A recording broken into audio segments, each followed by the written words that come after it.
Biblia sa Genesis chapter 21. And I think this is the last part ng chapter 21 from verses 22 hanggang 34. Genesis 21 verse 22 to 34. Genesis 21 verses 22 to 34.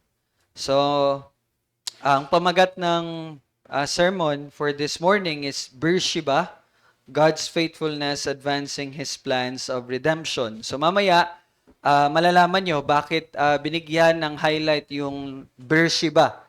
So hindi siya lugar na maraming alak, no? But mamaya may kita nyo, ano ba yung lugar na Beersheba? But bago tayo magpatuloy, maganda na ating balikan kung ano po yung ating natutunan nakaraang linggo. So, sabi ko po sa inyo na ang tema ng mensahe ay patungkol po sa faithfulness or yung katapatan po ng ating Diyos. And last week, binigyang linaw sa atin ang pagpapaalis kay Ishmael ni Sarah ay hindi po pagiging harsh ni Sarah. Sa halip, ang tagpong iyon ay niloob po ng Diyos upang ipakita sa atin ng malinaw kung saan magpapatuloy yung linya ng binhi na ipinangako doon po sa Genesis 3:15. Tandaan nyo po lagi yung Genesis 3:15. Ipinangako doon ng Diyos na magkakaroon ng ang anak ng or ang binhi ng babae ay dudurugin ang ulo ng ahas. So, mula po doon, tinitingnan natin kung sino yung binhi na yon. Sino yung binhi ng babaeng iyon na dudurog sa ulo ng ahas? And again, yung tagpo na atin pong binasa last Sunday ay tagpo na magpapakita sa atin ng linya kung saan magmumula yung binhi na ipinangako sa Genesis 3:15. Okay? Pinakita rin po sa atin ang katapatan ng Diyos kahit po sa mga bagay na walang direktang kinalaman sa kaligtasan. Paano pinakita yon, di ba? Kung matatandaan nyo, si Ishmael na dapat mamamatay na ay may ginawa ang Diyos, no? At doon ay ipinakita yung katapatan ng Diyos sa pangako ng Diyos kay Ishmael, para kay Ishmael, di ba? Sabi ng Diyos, si Ishmael ay paparamihin din niya. So hindi dapat mamatay si Ishmael. Okay? So again, we saw yung faithfulness ng ating Panginoon. So kaya, nakarang linggo, binigyang diin na ang katapatan po ng Diyos ay nagpapahiwatig sa atin na siya lamang talaga ang may gawa ng kaligtasan. Kasi lahat na nangyayari na pinag-uusapan natin sa Genesis ay pagpapakita kung paanong tapat na isinasagawa ng Diyos yung kanyang pangakong pagliligtas. Again, sa Genesis 3:15. Okay po? And pinakita sa atin kung paanong aktibo niyang patuloy na ginagawa yung pag-usad or yung progress ng pagsasakatuparan ng kanyang, again, pinangakong pagliligtas ay malinaw na nagpapakita na ang kaligtasan ay sa Diyos lamang. If He is faithful na sinisigurado niya talaga na mangyari yon, so ibig sabihin, pinapakita sa atin na ang kaligtasan ay gawa lamang ng Diyos. At hindi yun magagawa ng tao. Okay? At dagdag pa dyan, yung katapatan po ng Panginoon ay siya ring pinaka-pundasyon ng ating katiyakan sa ating kaligtasan. No? Siya ang may gawa ng kaligtasan at siya din, ang katapatan din niya, again, ang pundasyon kung bakit tayo dapat merong kasiguraduhan sa ating kaligtasan. Dahil kung paano niya tiniyak na dumating ang binhi na kanyang ipinangako, ay ganun din niyang sisiguraduhin na kung ang isang tao ay sinimulan niyang iligtas, ay tiyak na dadalhin niya ito sa kaganapan ng kanyang kaligtasan. No? So kaya napakaganda na matunghayan natin ang kaluwalhatian ng katapatan ng Diyos. Tunay na ito ay kapahingahan para sa mga nananampalataya sa Kanya. At ngayong umaga naman, again, wala pong ibang tema. Ito ay patungkol pa rin sa katapatan ng Diyos. Makikita natin muli ang katapatan ng ating Panginoon. Kaya tayo po'y magsitayo at ating basahin ang salitang ipapangaral in Genesis 21, verse 22 to 34. Pakinggan niyo po ang salita ng Panginoon. Nang panahong iyon, si Abimelech at si Phicol, na kapitan ng kanyang hukbo, ay nagsalita kay Abraham, "Sumasa iyo ang Diyos sa lahat mong ginagawa. Ngayon nga'y isumpa mo rito sa akin, alang-alang sa Diyos, na di ka magsisinungaling sa akin, sa aking anak, at sa aking tagapagmana. Ayon sa kagandahang loob na ipinakita ko sa iyo, ay gayon ang gagawin mo sa akin at sa lupaing iyong tinitirhan." At sinabi ni Abraham, "Sumusumpa ako." Nang sumbatan ni Abraham si Abimelech dahil sa isang balon ng tubig na sinamsam sa kanya ng mga tauhan ni Abimelech, ay sinabi ni Abimelech, "Ay, hindi ko alam kung sinong gumawa ng bagay na ito. Hindi mo naman sinabi sa akin at hindi ko naman nabalitaan kundi ngayon."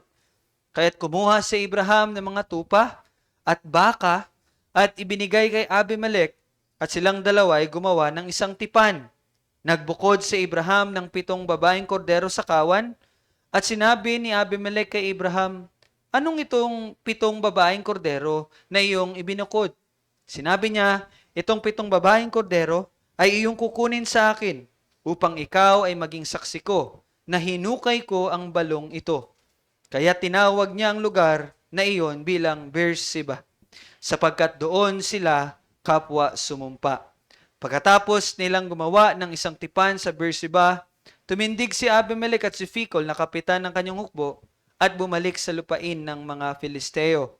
Nagtanim si Abraham ng isang punong kahoy na ng tamarisko sa Beersheba, at doon ay tinawag niya ang pangalan ng Panginoon, ang walang hanggang Diyos. At si Abraham ay tumira ng maraming araw bilang isang dayuhan sa lupain ng mga Filisteo. Ito po ang salita ng Panginoon. Tayo manalangin. O Diyos, patuloy po kaming humihingi sa iyo ng kaunawaan ng iyong salita. Pakita mo po sa amin ang iyong katapatan at ito'y maging pagbibigay linaw pa sa amin patungkol po sa iyong pagliligtas sa amin. Ito pa aming panalangin sa pangalan ni Jesus. Amen. Tayo magsiupo. So, para masundan po natin ang nakaraang tagpo, yung mula po sa verse 8 hanggang 21, no? Nagpakita po na ang tipan ng Diyos ay itinataag niya kay Isaac. Kasi nga, di ba, pinaalis si Ishmael at binigyang linaw na kay Isaac itatatag ng Diyos ang kanyang tipan. So, malinaw sa atin ngayon na kay Isaac itatatag ang tipan or ipagpapatuloy ang tipan. At ito ay pag-usad. So, yung nangyaring iyon po ay progress sa katuparan ng pangako ng Diyos kay Abraham. Bakit? Ano ba ang pangako ni Abraham? Ano ba ang pangako ng Diyos kay Abraham? Na siya ay magiging isang malaking bansa. So, yung pagkapili kay Isaac na sinabi na itatatag ang tipan kay Isaac ay pag-usad sa pangakong iyon na si Abraham ay magiging malaking bansa, kasi para mangyari yon ay dapat magkaroon siya ng anak. Paano magiging malaking bansa si Abraham kung wala naman siyang anak? Now, iniisip natin ay kay Ishmael. Kasi nga, nagkaanak siya doon sa babaeng Ehipto na kanyang alipin. Pero, ang sinabi ng Diyos, kay Isaac niya ito itatatag. At nangyari iyon doon sa previous na tagpo na ating binasa sa chapter 21. At palagi pong pinupunto na higit pa, no, sa pagsasakatuparan ng pangako ng Diyos kay Abraham, ang mga nangyayaring iyon ay parte po ng pag-usad, muli, progress ulit, ng pagsasakatuparan ng Diyos sa kanyang pangako ng pagliligtas. So bagaman nakikita natin na progress ito ng pagsasakatuparan ng pangako ng Diyos kay Abraham, sa bigger picture nito, ito po ay patuloy na pagsasakatuparan ng Diyos sa kanyang pangako ng pagliligtas. Okay? Lagi po nating tandaan yon. At ngayon naman, sa ating binasa, from verse 22 hanggang 34, ito ay isa din pong mahalagang tagpo ng pag-usad mulit, no? Progress ng pagsasakatuparan ng Diyos na kanyang ipinangako kay Abraham. Again, progress muli ng pagsasakatuparan ng pangako ng Diyos kay Abraham. Itong tagpo na binasa natin ngayon. At muli, sa mas higit pa na halaga nito, ito rin po, again and again, ay pag-usad ng pagsasakatuparan ng Diyos ng kanyang pangako ng pagliligtas. So I hope nagiging malinaw sa inyo yung connection nun. Ulitin ko po ha, bagaman ito ay pag-usad ng pagsasakatuparan ng Diyos ng kanyang pangako kay Abraham, sa mas malaking larawan nito, ito ay pag-usad ng pagsasakatuparan ng Diyos sa kanyang pangako ng pagliligtas. Malinaw? Okay, so ito po ang nangyari. Verse 22. Nang panahong iyon, si Abimelech at si Phicol, natatandaan niyo si Abimelech? Si Abimelech, tatandaan niyo? Siya yung hari ng Gerar, tapos nagsinungaling si Abraham sa kanya.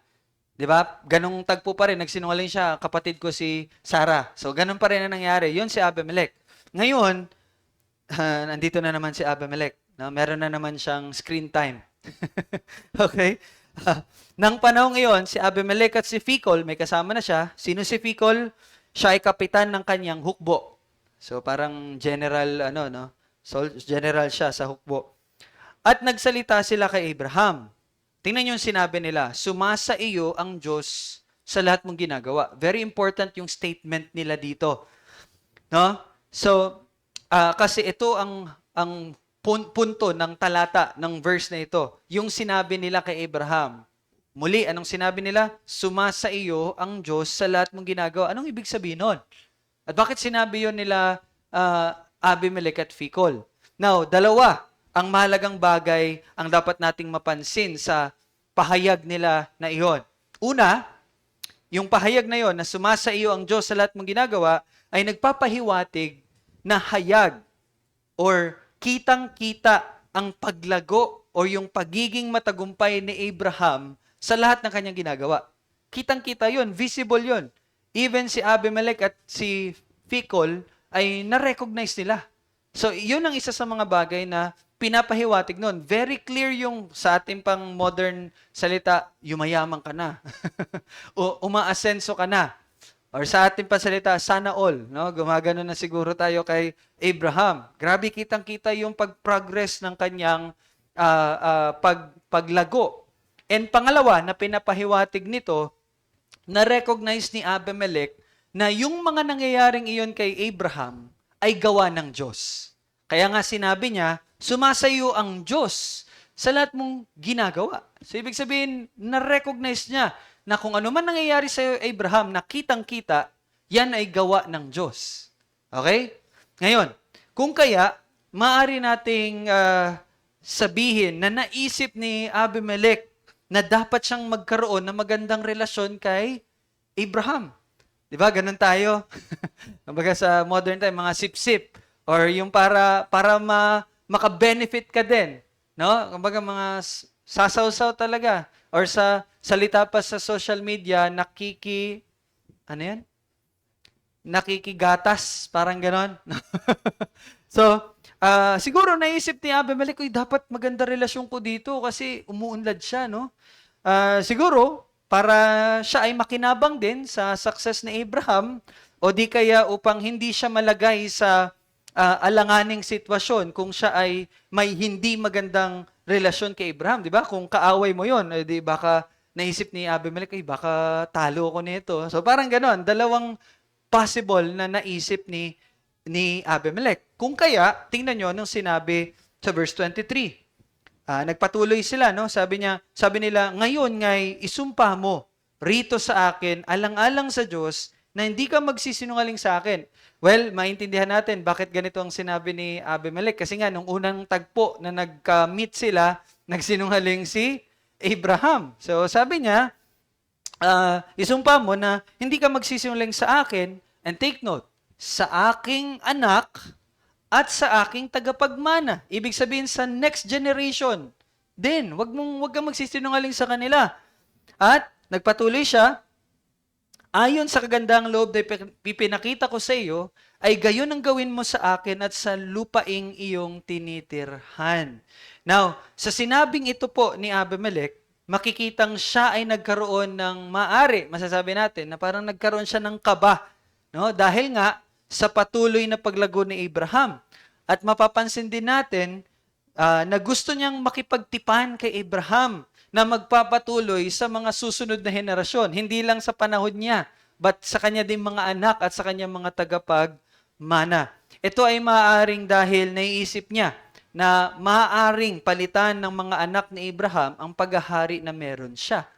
No? Kasi nga hari nga si Abimelech, 'di ba? So baka patuloy na lumago si Abraham at yung mga anak niya, pwedeng ma-conquer, no? Pwedeng masakop nila Abraham sila Abimelech. Kaya it's possible na yun ang dahilan at bakit niya ito sinabi, no? And in verse 24, anong sabi ni Abraham? Sumusumpa ako.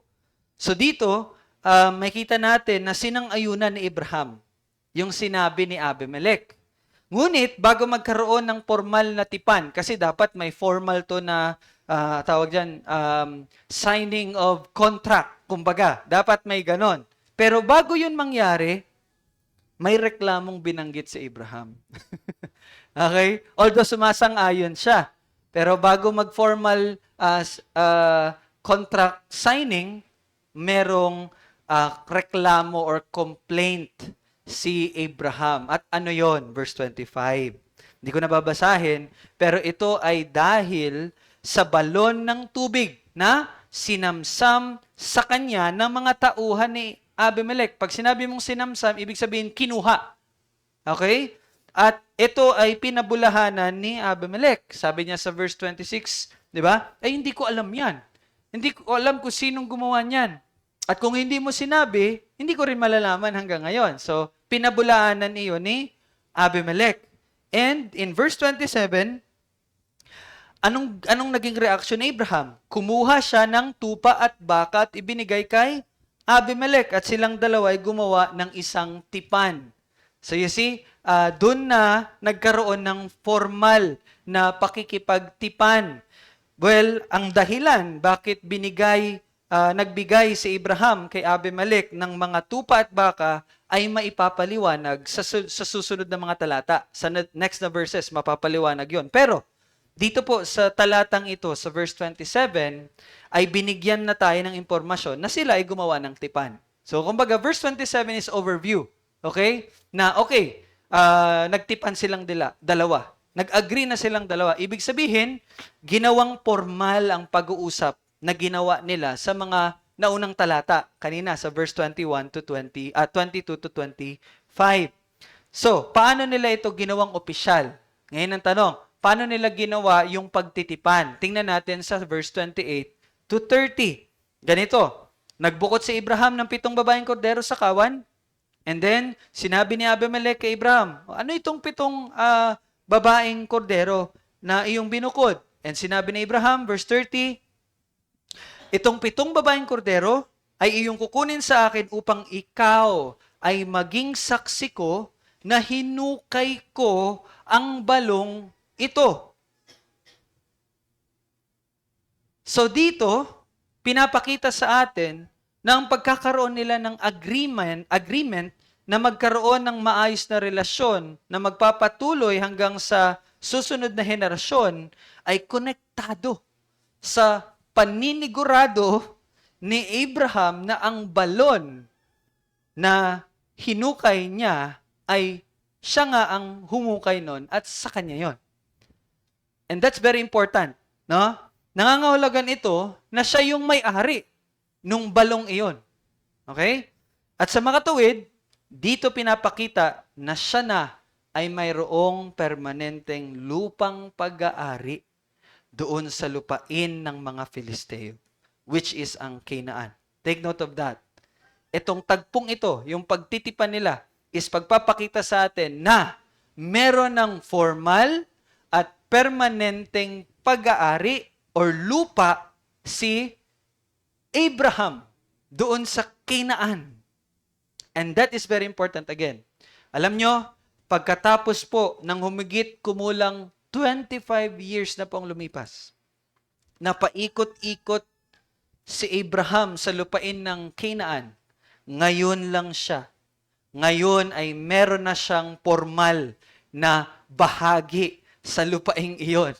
After 25 years, doon pa lang siya nagkaroon ng formal na bahagi ng lupa. Sa halip, hindi po ito ninakaw, hindi rin niya ito inangkin sa sarili niyang desisyon. But dito nakita natin, ito ay formal na agreement at may mga saksi. Si Ficol nandoon. At pati na yung kanyang ibinigay na 7 babaeng kordero. It's a sign, di ba? Sabi niya, yan ay magiging saksi mo. Na ang balong ito ay aking hinukay. So merong witness. Sa katunayan po, ang mga elements na yun ay kailangan para sa formal na pakikipagsundo sa panahon nila. Sa atin, ano bang mga formal na? Dapat may letter, may affidavit, may witness. The same thing. Kita niyo po yun? So pinapakita po dito na lehitimo or legit. Okay? Legitimate. Ano? Legit, totoo, legal, no? Ang pagkukuha ni Abraham ng lupang iyon. At mas bibigyang diin pa ito sa susunod na talata. Tingnan natin ang verse 31. Kaya tinawag niya, or ni Abraham, ang lugar na iyon bilang Beersheba. Why? Sapagkat doon sila kapwa sumumpa. Kaya pag mababasa nyo yung Beersheba, alam nyo na, doon sila nagtipan, no? Sumumpa. Alam nyo ba, ang pangalan ng lugar na Beersheba ay nangangahulugang balon ng panunumpa or well of the oath. Kaya sa Beersheba, balon ng panunumpa. Yun ang meaning ng Beersheba. Ipinapaalala nito sa lahat ang kasunduan o panunumpang ginawa ni na Abraham at ni Abimelech. Kaya ipinapahiwatig nito na may makatarungan at lehitimong karapatan ang pamilya ni Abraham sa lugar na yon. Okay? Again, legit po ito. No?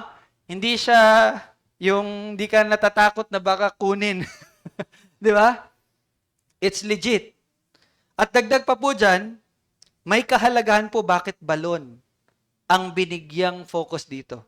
There's a reason bakit balon. Bakit hindi mga puno, bakit hindi kopras ay di ba? Bakit hindi mga ganon? Hindi lubi. Bakit balon? And very important yun sa lugar doon sa Middle East. Di ba, disyerto yun? Mahalaga ang balon sa lugar na yun. Why?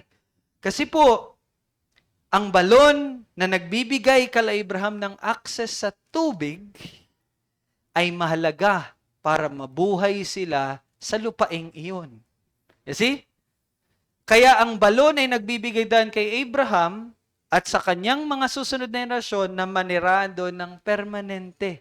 So hindi lang iyon sign na lugar na dito sila sumumpa, but ang lugar na yun, ang balon na yun ay nagsisilbing aksa sila sa tubig na siyang magbibigay daan sa kanila para magpatuloy ang kanilang buhay. Kasi kung walang tubig, ano mangyayari kay Abraham? Patuloy yan na maglilipat-lipat. Wala nang tubig dito, punta tayo doon. Wala na ulit dito, punta tayo doon. Pero having access sa balon, sa tubig, ay magbibigay sa kanila ng capability na magstay doon permanently. And that's the word, permanently. Legitimate and permanent. So sa madaling salita po, dahil may maasahan silang pinagkukunan ng tubig, maaari nang magtayo si Abraham ng permanenteng tirahan at mamuhay ng matatag sa lugar na iyon. Sa halip na patuloy na palipat-lipat upang maghanap ng tubig. Just like what I said earlier. No? Kaya po, pinapahiwatig nito ang pagsisimula ng permanenteng pagtira nila Abraham doon sa Canaan. Again, that's the progress. Di ba? At ano nangyari? Pagkatapos, verse 32, bumalik na sa lupain ng Filisteo sina Abimelech at Ficol. And take note, sa verse 32, binigyang diin na sa lupain ng mga Filisteo. Ibig sabihin, pinapakita dito na at this time, ang owner pa rin ng Canaan ay mga Filisteo. Okay? And we will see what will happen in the next few years. But in verse 33, nagtanim si Abraham ng isang punong kahoy ng tamarsiko sa Beersheba at doon ay tinawag niya ang pangalan ng Panginoon, ang walang hanggang Diyos. Now, kakaiba, no? Agreement, nagtipanan sila, may balon, and then pagkatapos noon, ano nangyari? Abraham worshiped God. Bakit? Bakit? No? Ang pagsamba po ni Abraham dito ay nagpapahiwatig sa atin ng kanyang pasasalamat sa Diyos. Wala nang, kumbaga, that's the immediate reason. Bakit siya sumamba sa Diyos? He's thankful. Di ba? Nagpasalamat siya sa Diyos. Maaari nating sabihin na na-recognize ni Abraham na ito ay pagkilos ng Diyos. Remember verse 22? Anong sabi ni Abimelech at Phicol? Sumasa iyo ang Diyos sa lahat mong ginawa. So kung sila Abimelech, na-recognize nila na kung ano nangyayari kay Abraham ay gawa ng Diyos, lalong-lalo na si Abraham, na-recognize niya na yung tagpong iyon ay gawa ng Diyos. That's why he worshiped God in that place. At tunay nga po, actually ito po ang punto ng tagpong ito. That's the point. Ito talaga yung main point dito. Ang pag-usad muli sa pagsasakatuparan ng pangako ng Diyos kay Abraham. Abraham, hindi lang niya na-recognize na, uy, binigyan ako ng lupa. It's bigger than that. Bakit niya sinamba ang Diyos? Mas malaki ang dahilan bakit sinamba ni Abraham ang Diyos doon. At ano po yon? Again, dahil pag-usad iyon ng pagsasakatuparan ng pangako ng Diyos kay Abraham. Ano bang pangako ng Diyos kay Abraham? Balik tayo, Genesis 12:7.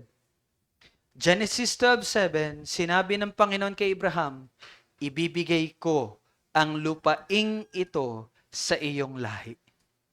That's one of the promises of God kay Abraham. Genesis 12:7, ibibigay ko ang lupaing ito sa iyong lahi. Ito ang tinutukoy niyang lupaing iyon ay ang Canaan. Ang lupain ng mga Filisteo.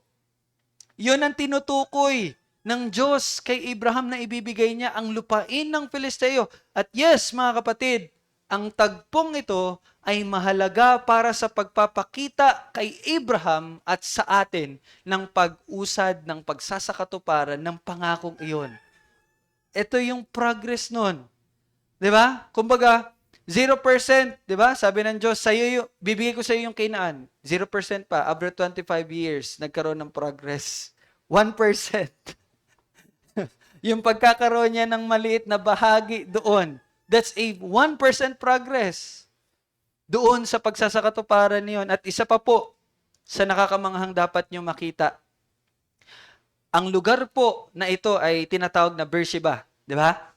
That's very important. Bakit binanggit niya ni Moses? Alam nyo, kung babasahin nyo ang buong Old Testament, sa tuwing binabanggit po ang kabuuan ng Canaan, parang ganito, di ba? May kanta. Ano yan? Anong tono yon? Mula Batanes hanggang Hulo. Kapag sinabi yon, ano maisip nyo? Ha? Itbulaga. Hindi. Ang maisip nyo ay Philippines. Bakit ganon? Ibig sabihin, pinapakita yung buong kabuuan ng Pilipinas. Mula Batanes hanggang Hulo. That's Philippines. And in the Old Testament language, ganun din po. Kapag binabanggit nila yung kabuuan ng Canaan, ang sinasabi nila, mula Dan hanggang Beersheba. Mula Dan hanggang Beersheba. So kapag binabanggit yung kabuuan ng Canaan, yun po ang sinasabi, mula Dan hanggang Beersheba. So, anong pinapahiwatig nito? Ang Beersheba po ang southernmost border ng Canaan. That's the southernmost border. Yung pinaka, anong Tagalog ng south? Timog? Timog ba?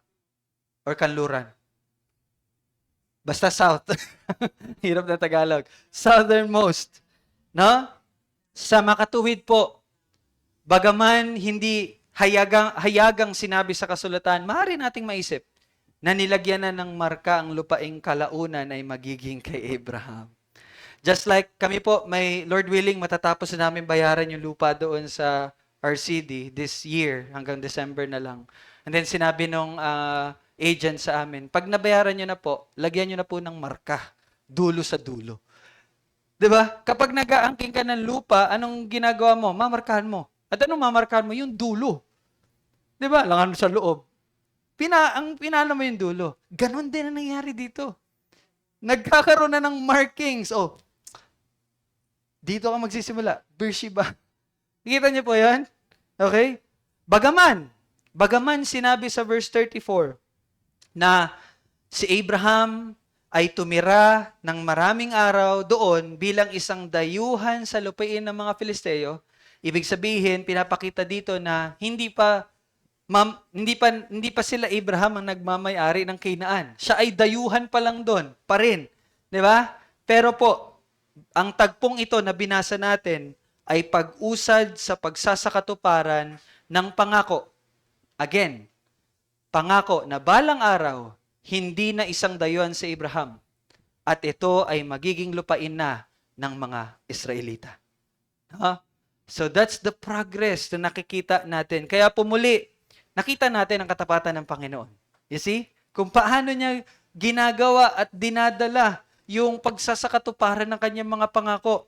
At gaya po ng lagi kong sinasabi, higit pa sa pagsasakatuparan ng pangako niya kay Abraham ang ginagawa ng Diyos. Higit pa po doon.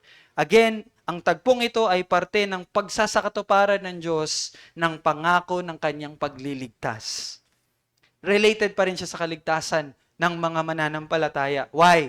Kasi ang lupaing ito, ang Canaan, ang lupaing ito na inihahanda ng Diyos na mapunta sa lahi ni Abraham ng mga Israelita ay ang lupain kung saan ipapanganak ang binhi ng babae. Doon manggagaling ang binhi ng babae. Muli, malinaw po na tapat ang Diyos sa patuloy na pagkilos niya sa paggawa ng kanyang pangako. At yun yung pangako ng kanyang pagliligtas. Kaya bagaman ito po ay nangyari na hindi direktang pinapakita o hindi direktang sinabi na ginawa ito ng Diyos dahil yung pangyayaring ito ay isang pangyayari lang sa pagitan ng dalawang tao kay Abraham at Abraham. Parang alam mo yun, normal na buhay lang natin na may nangyayari sa atin. Parang ganun lang. Hindi directly na sinabi, ang Diyos ay gumanito ganyan, no? Bagaman ganun po. Pero 'di ba binasa natin kanina sa ating confession yung providensya ng Diyos. No? Lahat na nangyayari ay under the providence of God. Sabi nga, yung plan ni Lord parang blueprint. Alam niyo yung blueprint? Yung nakaprint na blue. Ayun ba yan? Yung blueprint, yung plan. 'Di ba? Official plan ng paggawa ng bahay. So, yung pag ginagawa mo na 'yon, 'di ba? Isinasagawa mo na 'yon, yun ay, ang providensya ng Diyos ay nagsisilbing paggawa ng blueprint na iyon, ng plan na iyon. So, sa providensya ng Diyos, ang nangyaring ito ay parte ng pagsasakatuparan po ng pangako. At na-recognize yun ni Abraham nang siya ay sumamba pagkatapos ng pangyayaring yun. Di ba? Abraham worshiped the Lord. Kaya nawa, ito po ay magpaalala sa atin, no? Na bawat nangyayari sa ating mga buhay ay mga pag-usad ng pagdala sa atin ng Diyos sa kaganapan ng pagliligtas na sinimulan niya sa atin. Yun ngayon ang application nun sa atin. Yun ngayon yung implication nun para sa atin. Kung ang Diyos ay patuloy niyang sinasagawa, no? Sa providensya niya, yung kanyang pangako, ganun din po sa atin. Lahat na nangyayari sa ating buhay, kahit ano man yan, away pamilya man yan, board exam man yan, pagkawala ng trabaho, or pagka-promote sa trabaho, or pagkalipat ng bahay, or pagkamatay ng isang family member, or pagkakaroon ng sakit, lahat po ng iyon ay parte ng pagsasagawa ng Diyos sa kanyang pagganap, pagkumpleto ng pagliligtas na sinimulan niya sa bawat mananampalataya. Providensya yun ng Diyos eh. Providence yun ng Diyos. Kaya wag nating mamalitin kung ano man ang nangyayari sa ating buhay. 'Di ba? Kung matatandaan niyo po nakaraang linggo, ang katapatan ng Diyos ang nagpapatunay sa atin na ang kaligtasan ay tanging sa Diyos lamang. At ang kanyang katapatan din ang nagbibigay sa atin ng katiyakan ng kaligtasang iyon. So kung paanong sinisigurado niya na dumating ang Panginoong Yesus, ay ganun din niyang sisiguraduhin dalhin or panatilihin tayo hanggang sa pagbabalik ng Panginoong Yesus. Or kung mauna man tayong mamatay, sisiguraduhin niyang makikita natin ang Panginoong Hesus. Kaya muli, gaya po ng sinabi sa Hebreo chapter 10 verse 23, panghawakan nating matatag ang pagpapahayag ng ating pag-asa nang walang pag-aalinlangan, sapagkat siya na nangako ay tapat. Kung ikaw man, kapatid, ay nasa panahon na nakikita mong maganda ang nangyari sa buhay mo. Kung ikaw man ay nasa ganyang season, nakakasunod ka sa kalooban ng Diyos, maraming tagumpay ang natatanggap mo gaya ni Abraham, i-recognize mo na iyon ay gawa ng Diyos. At hindi iyon upang umunlad ka sa buhay mo dito sa lupa, kundi iyon ay parte ng pag-usad ng pagkilos ng Diyos sa buhay mo upang dalhin ka sa kaganapan ng iyong kaligtasan. Ganun ang dapat nating maisip. It's part ng pagkilos ng Diyos sa kaganapan ng kaligtasan mo. Hindi yun parang, wow, thank you Lord naging Kristiyano ko. Ganda pala pag Kristiyano, yayaman ka talaga, ganda buhay mo. No. Recognize that's part of the progress na ginagawa ng Diyos para sa kaganapan ng iyong kaligtasan. At kapag ganun ka mag-isip, kung maganda man nangyayari sa buhay mo, alam mo sinong pasasalamatan mo? Ang Diyos. And alam mo na that is related to your salvation. Hindi yan para, Kristyano na kayo para yumaman din kayo, no?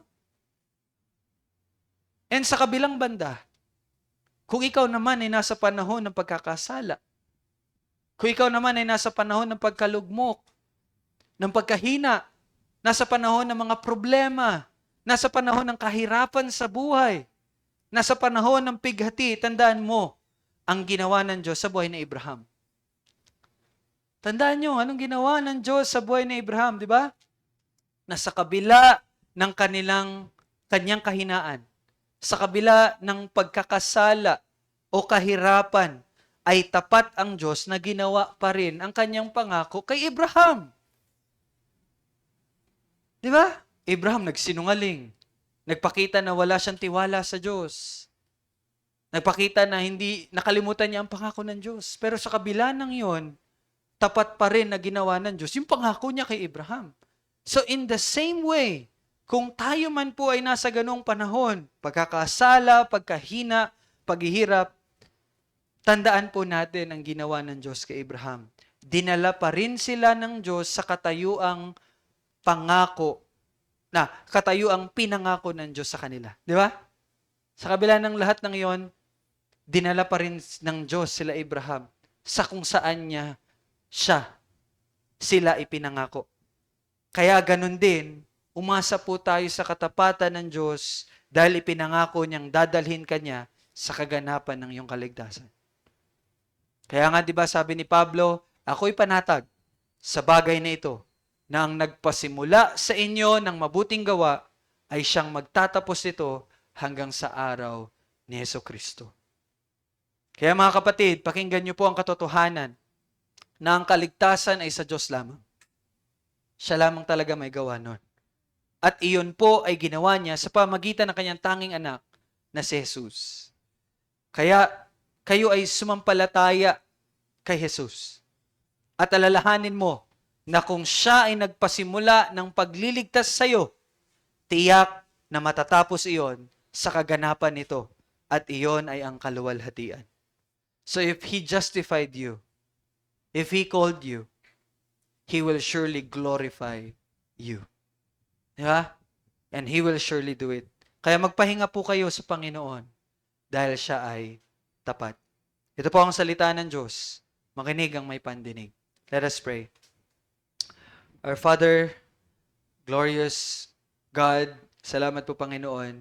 Indeed, you are faithful at salamat sa pagpapakita sa amin ng patuloy na pagkilos mo sa pagtupad mo sa pangako kay Abraham. At higit pa doon ay ang pag-usad ng pagsasagawa mo ng iyong pangako ng pagliligtas. Panalangin ko po, O Diyos, sa patuloy namin itong maunawaan at patuloy kaming